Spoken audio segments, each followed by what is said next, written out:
can everybody see me? They can't hear you. I've turned the mute off, but they can all see you. Yeah, okay. Now it says here Helga. This is not my name. My name is Lothar. I couldn't change that. Yes. Okay.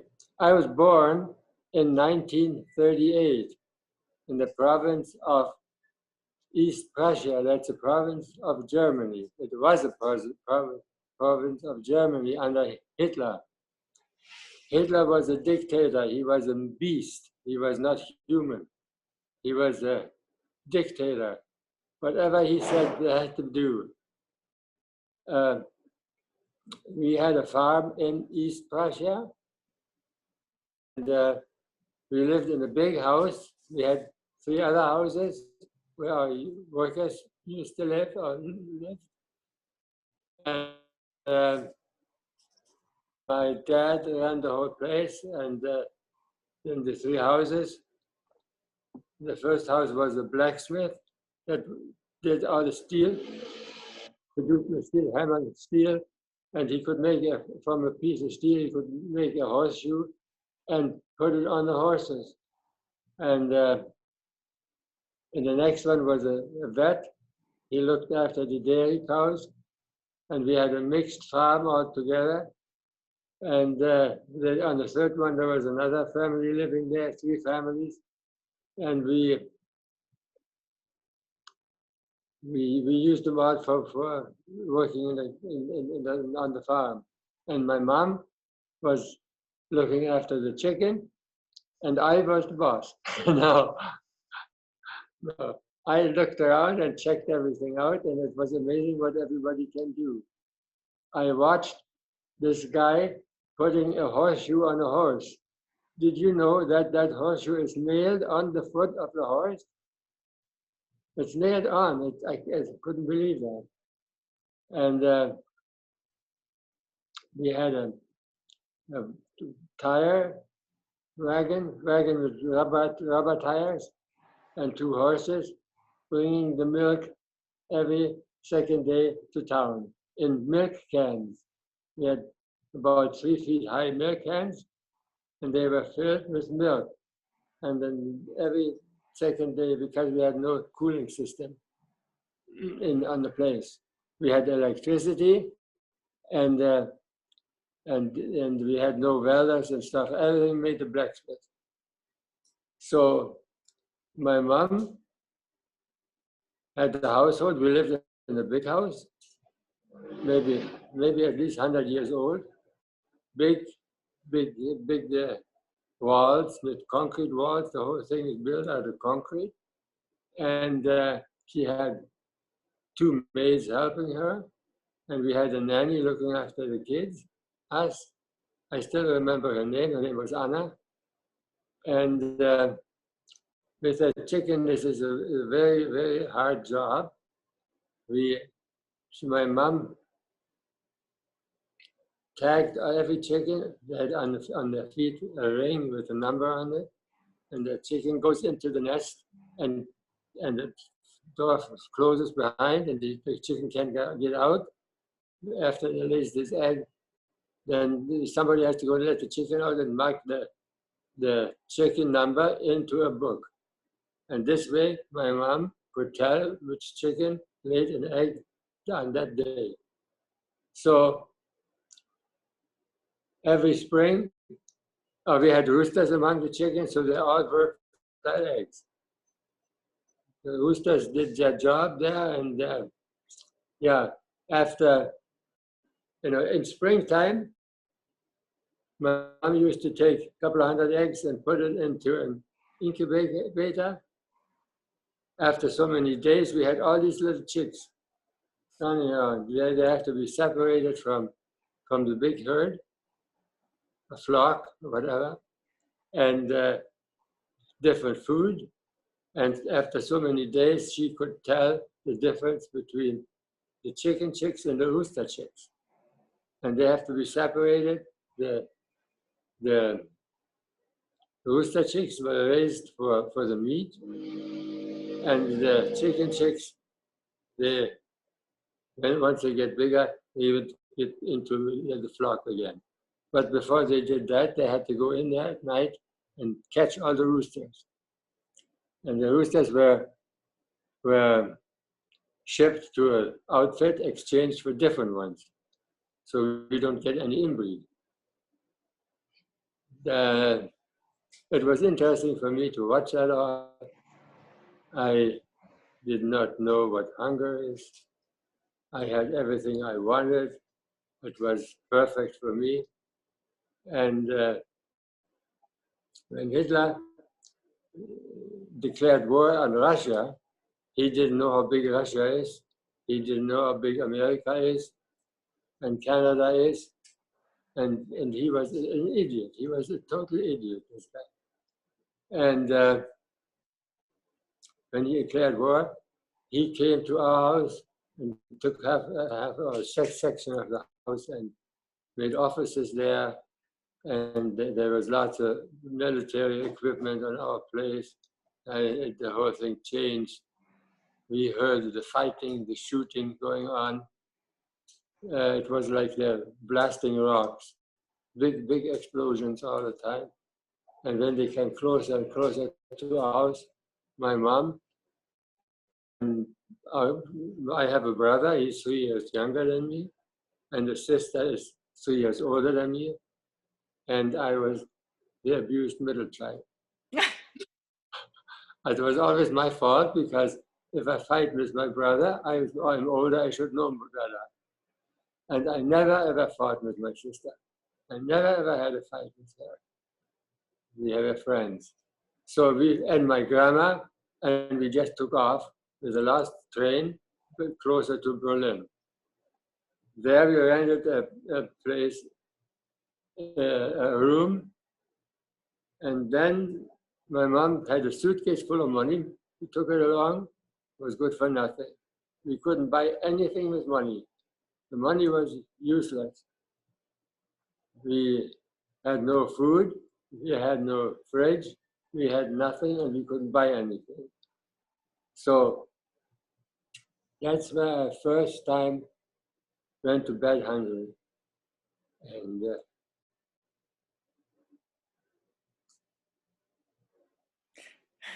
I'm getting emotional too, Lothar.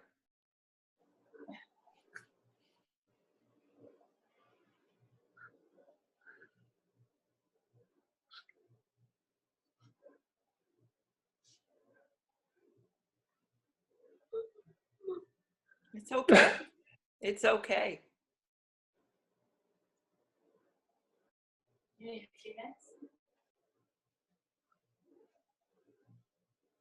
And you were only 7 years old, Lothar. Yeah. Yeah. It's amazing. My voice is gone. Anyways, sorry about that. This happens. I'm speaking from my heart. Yes, I know.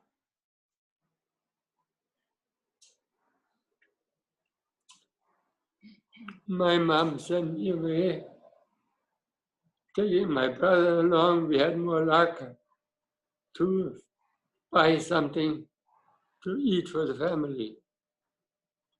And then I noticed when I take my brother along, we had more luck. I walked to the next town in Germany. Nobody knew me, and we knocked on the door and asked if they had some food to have for us. We were so hungry. And one lady gave us half a loaf of bread. The two of us devoured that bread and went home and said we didn't get nothing.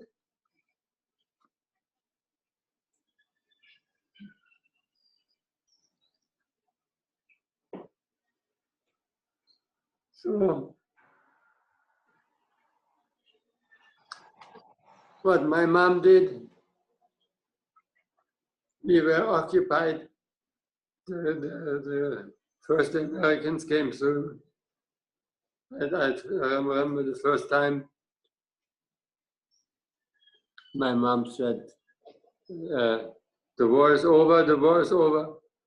There's no more planes coming, there's no more shooting. The war is over.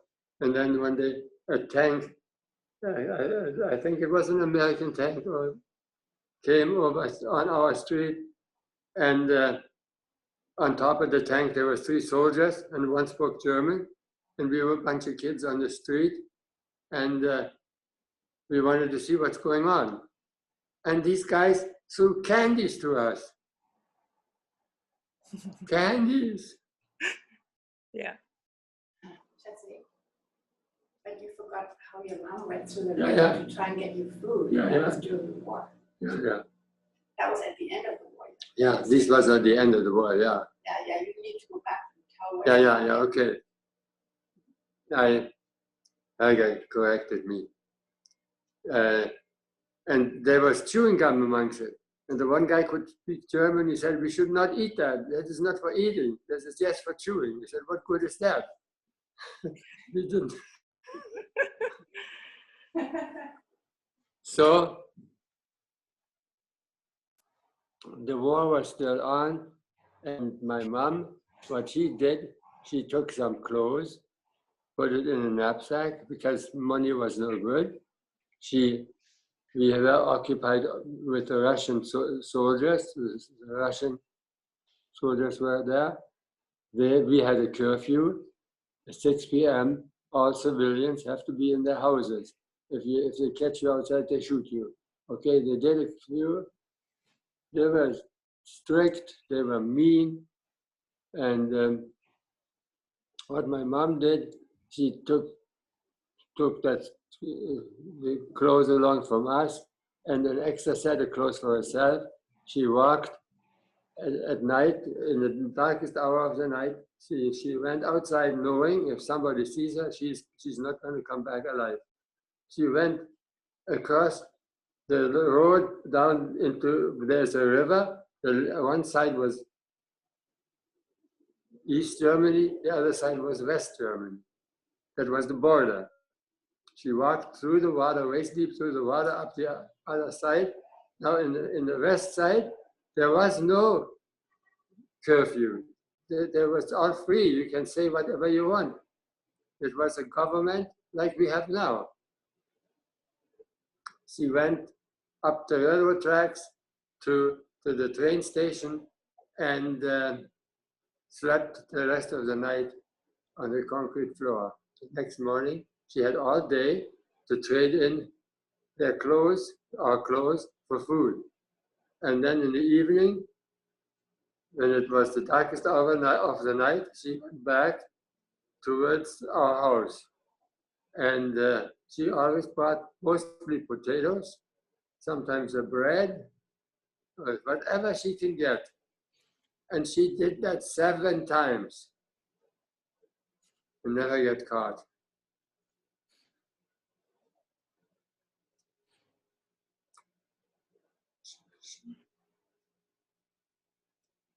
She is my hero.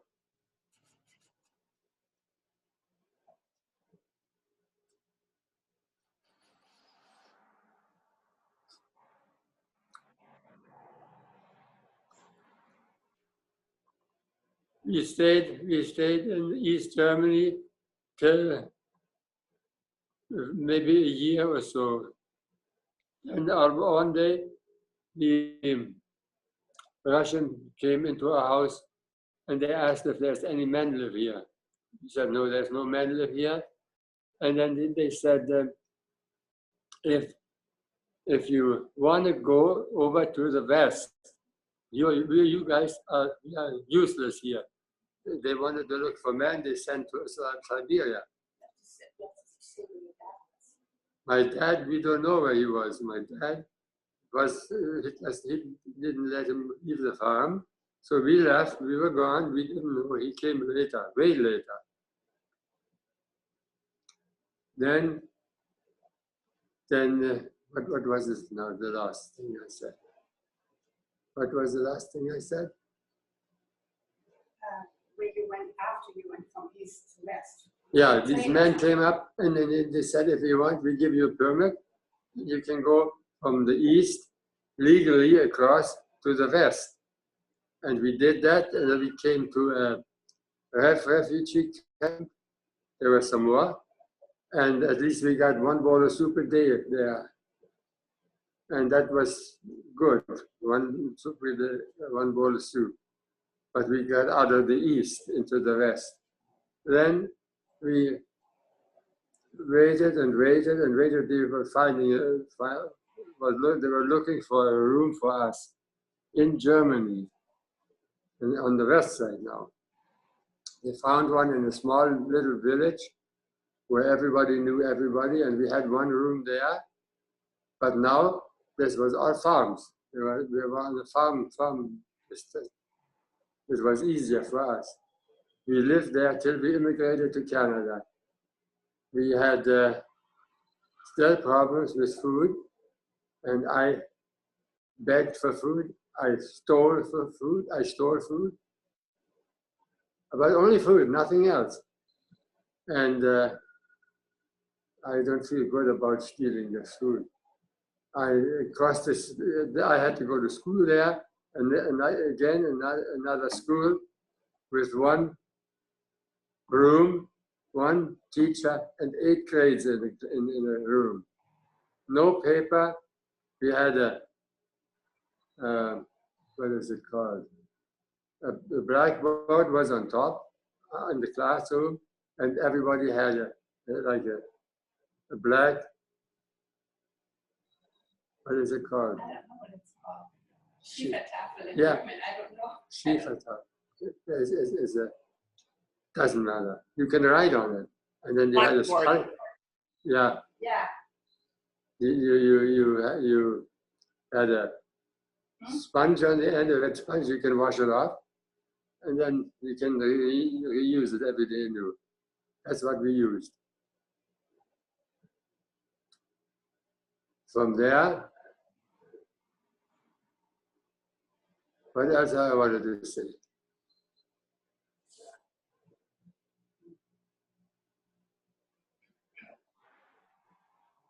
My dad, we didn't know where he was. One day, through the Red Cross, we found him. Oh, he found us. And he came, he only brought a briefcase with some papers in it. That's all we took along from that farm. We lost everything. My dad was 55 years old when we immigrated to Canada. We tried first Guatemala. It didn't work. My dad was too old. Then we tried California, the same thing. And then we tried Canada.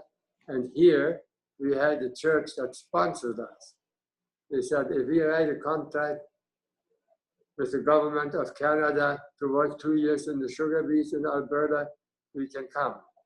And we did come. And that was the best thing we did. We came to Halifax. We went through the customs. They said, welcome to Canada. Your passage was secure. And then coming across the ocean, I said, I never ever go on a ship again. As soon as we left the harbor in Bremerhaven, Germany, I didn't know we had so much water on this earth. For 10 or 12 days, I didn't see any land. All around, just water, water, water. And our ship wasn't big enough. The waves were long. Every time the ship went down, the prop came out of the water, and then and when it hit the water, the ship went shaking back and forth.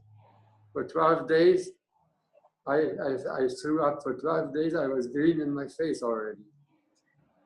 I promised me I will never ever go on a ship again. We come to Halifax, and then we had to go on this train. It took a week from Halifax to Coaldale. Coaldale is about 10 miles east of Lethbridge.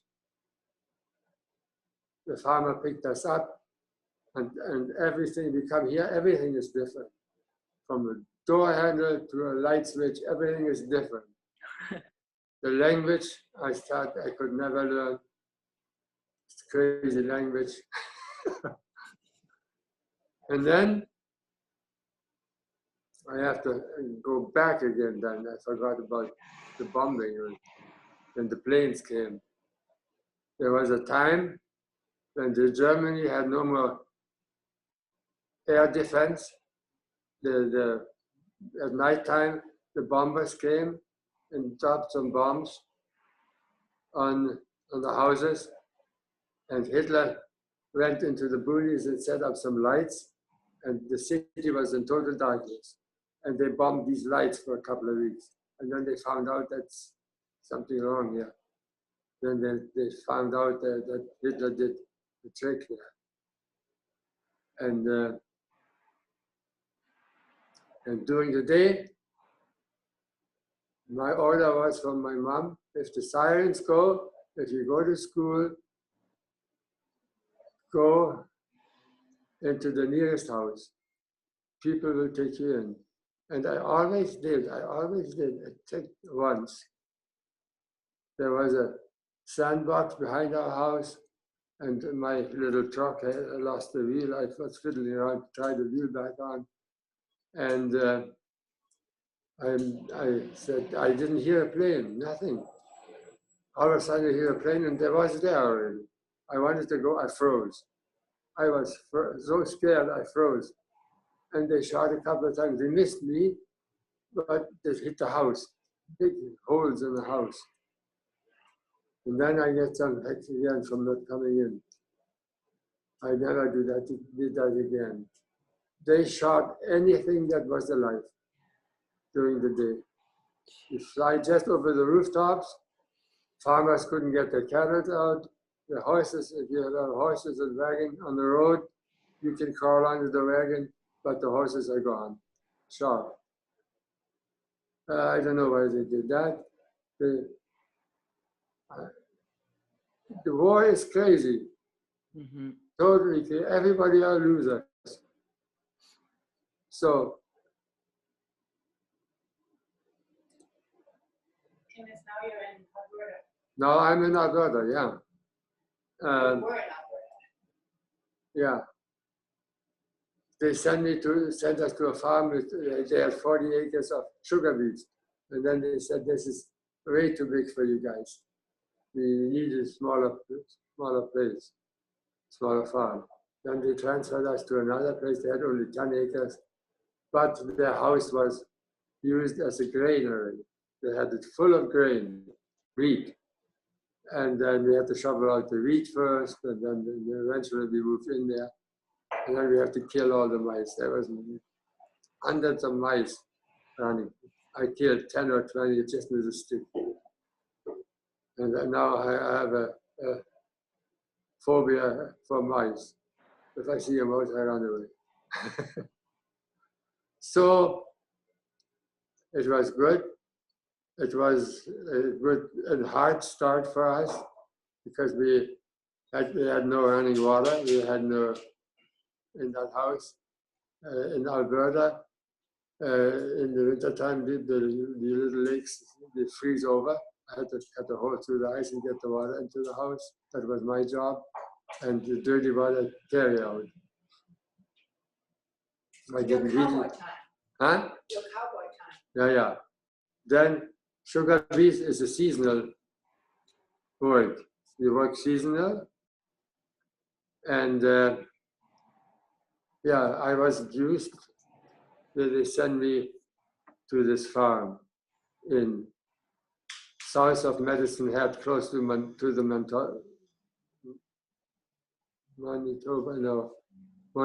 Montana border. The farmer gave me a horse, and he said, "This is your horse. You look after it. It's a good horse." And that the horse became my friend and the dog. And they both understood German. If I called them in German, it worked very good. So I went there for 1 year. That was the hardest year here in Canada for me. I was by myself. Now I was 15 and all by myself. And that farm, the farmer's house was in a valley, and there was no trees. It's just prairie. No trees growing anywhere. and it was hilly country. So I take the horse and ride out, and supposed to look for the cows where they are and how many, and if there are branches on there and all that stuff. And then sometimes I get lost. Then the farmer said to me, just loosen all, the horse will go home by itself. And the horse always found the way back home. Wouldn't have never found the way back home again.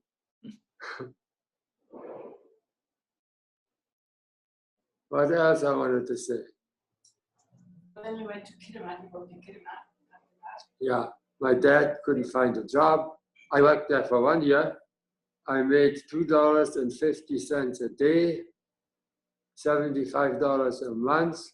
I stayed exactly 1 year. When I got home, I gave my dad $900.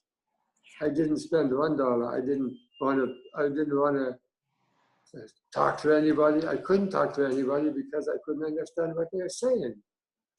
It's terrible. And these farmers, they came from Bavaria. Bavaria is also a province of Germany, and they have a different dialect. So I thought that was English, and it wasn't. So the first year I learned whatever I learned, it was all for nothing. So what else? Then we found out that they hired, when I got back, I was 15. My dad bought a car, and then we stopped at the hardware store, and he bought me a driver's license, and that was 1954. 54. Then I had my driver's license. Then I came here. They changed it to here. I never had a driver's test. Never asked me anything. And then I got a job in Kidderminster in the smelter, and that is a good story. With Erkan, but they wouldn't hire my dad because he's too old. So I went to the union, joined the union, the American Steel Workers of America, and there was one guy that spoke German, and then we talked together, and then they hired him. He said, if they can't hire my dad, then I can stay here. So they had put him on the docks to put the sling on the pallet board. When the boat comes to unload the boat, they have a pallet board where the material is on, and they lift it up and take it out from the boat. That was his job, but he was steady day shift. And I had swing shift. For 9 years I worked there, 7 days day shift from 8 to 4, then 7 days, then I have 3 days off, and then 7 days afternoon shift from 4 in the afternoon, noon till midnight, then 3 days off, and then from midnight to 8 in the morning. You're all I don't know how much time. Oh, how much time I have? You're okay. Okay, I have to go faster, I said. Okay, and then they hired him, and then we stayed there, and then it was good. My mom and my brother and my sister are still in Medicine Hat and here in Kidderminster, and there was one house for sale. Kidderminster is a company town. There was one house for sale, but we had no money. I said, well, we'll go to the bank and see what happens. So we went to the bank. I took my friend along to translate. He said, we both, my dad and I work at the bank, at the Alcan, and we want to buy this house, but we have no money. And we want to have a mortgage. I will take the mortgage from you guys. And we want to buy that house. And they gave us the money. Can you believe that? They did. We bought that house with no money down, just our words that we both worked, and we had that paid off in no time, because the house was $6,000. Wow. in those days. And I made $1.65 an hour, not a day. What else was there now? But you don't want to tell your whole life story, just now. No. Now you came to Vancouver. And then after 9 years, when my dad was 65, they couldn't work there anymore. We all quit. My brother later on helped too. And then my dad always wanted to buy a farm, always wanted to buy a farm. He was dreaming about farming. And then when he was laid off, we all quit and we came to Vancouver and bought the biggest farm in Zurich, 240 acres. 152nd and 64th. Yeah. 152nd Street and 64th, the whole corner. Wow. And we wanted to make hay. You can't make hay here. It's too damp. The nights are too wet. It rots on you. Then we tried it with a machine. And then we made pellets, grass pellets, and sold the pellets to Backer Fields and the feed mills. They need grass in their chicken run. They need grass in there. And then, yeah, I still had troubles with the language. We went to church in Vancouver. There was a church, a German Baptist church, all in German. They come there. There's a big group of young people, college and careers, from about 10 to 10, between 20 and 30 years old. They're all, and Helga was there. And that's where I found Helga. And she just came from Germany, and she was always. I was just visiting. She was visiting, and she was always dancing around and yeah. And I said, "What crazy girl is that?" but when I talked to her person to person, I knew she has a gentle spirit, and that pulled me in. Now you know my whole story. Beautiful. I love it. You said you go on a ship again, and I took you on. Oh yeah. Can you believe that? She said, I said, I never will go on the ship again. And after we came here and we sold the farm, we went on cruises. We cruised the whole world. We went on 30, I lost count, between 25 and 30 cruises. Wow. Yeah. We went everywhere with a cruise ship. No, not everywhere. Yeah, not on the prairies. I just unmuted everyone. Welcome back, Shelley. Hi. You just caught the tail end of What we did Lothar's was story. we sat out on the deck and then we made pizza. Hi. Good morning. Morning. Bruce. Yes. Yes, it is I. Lothar, Oh, a wonderful story following Mother's Day. Yeah. To hear about your mom. That was beautiful. She is special. And honor your mother. Yes. Yeah, definitely. But isn't it true when we know a little bit of history about each person, it's easier, I don't know, it makes a connection. You feel like you know that person at a different level. yeah. And for stroke recovery, I've found that learning about history about that person helps me work with them in their recovery, at least with speech. I forget a lot of words. Do you? Yeah. The story keeps on going. When we made my biggest cruise, this is itinerary. I got it here. Yeah, but you don't know what it is. It's too late. I do that next time.